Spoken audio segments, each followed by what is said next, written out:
You ready? No? I was, and then I just bumped the camera. Okay.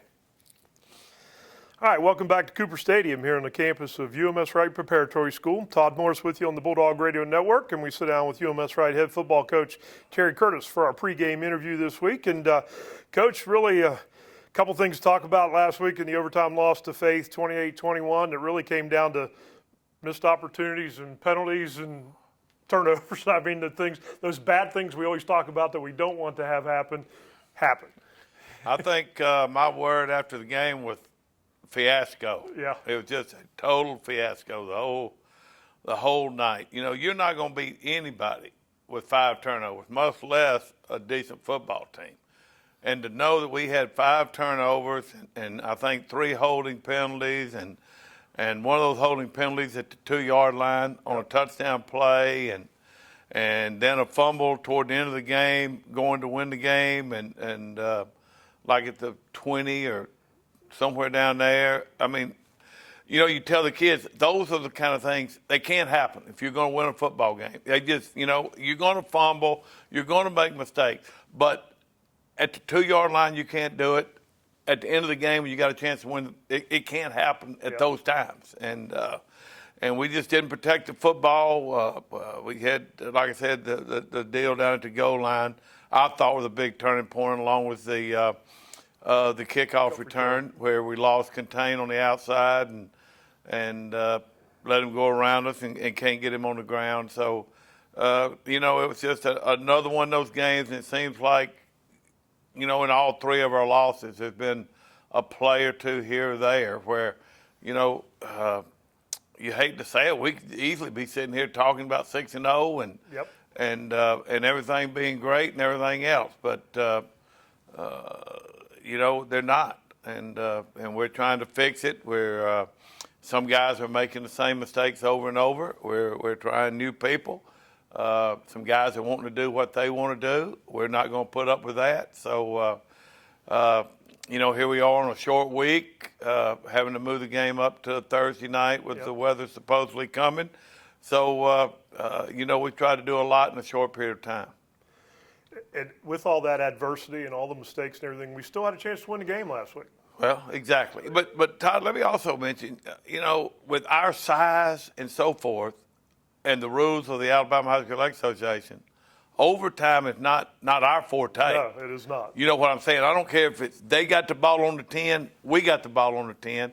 We're not going to run over somebody and run it into the end zone, and we're going to have a hard time stopping a big package from moving the ball in the end zone. So we've been in 2 overtime games, which, you know, is not the way that we operate this year with our size limitations and so forth. So that hadn't helped matters either. Yeah. So tonight, like you said, we moved the game to Thursday night. Here comes Satsuma in, who's really was number 1 in the region until last week, and they lost to St. Paul's. What do we know about them? This is, again, another big game for us on seeding in the region.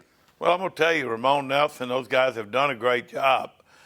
Lord, they lose one of the top quarterbacks this season, went to Saraland for his senior year, who'd been there ever since. He started for Satsuma ever since the 9th grade. And he started at Saraland, a very good quarterback. So they lose him, and then a couple weeks ago they have a really good running back who they lost to an ACL. So they've lost probably their 2 best football players, and they're still fighting and clawing, and they're going to play hard. And what they can't do, they're starting a 9th grade quarterback. They make up for it and just playing hard. And they're going to get after us because right now I think they're 3-1 in the region, and we're sitting here 1-2.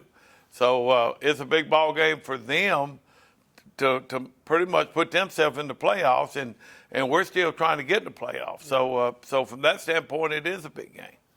I thought Cole Blaylock showed a lot of grit last week, sucked it up and played, and still had a pretty good ball game. Where is he this week? Is he a week-to-week decision? Well, you'd like to sit him a game, but right now you have a hard time doing that. Yeah. And, Lord, he's tough as nails. I told the team Monday I'd like to have 22 of him. Yeah. You know, that I really thought he got hit in the first quarter, and I really said, well, that's it.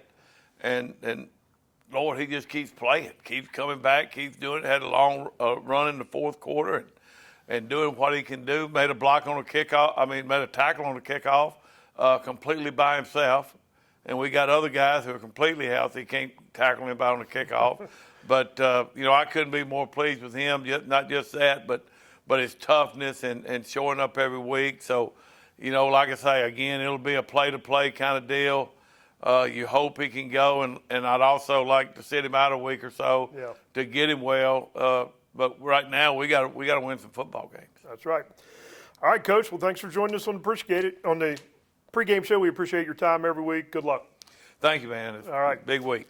All right, a big 5A Region 1 matchup coming up here tonight at Cooper Stadium. Let's take a break. We'll be back with the opening kickoff in just a minute. You're listening to the Bulldog Radio Network here on Sports Talk 99.5 Mobile and iHeart Radio Station.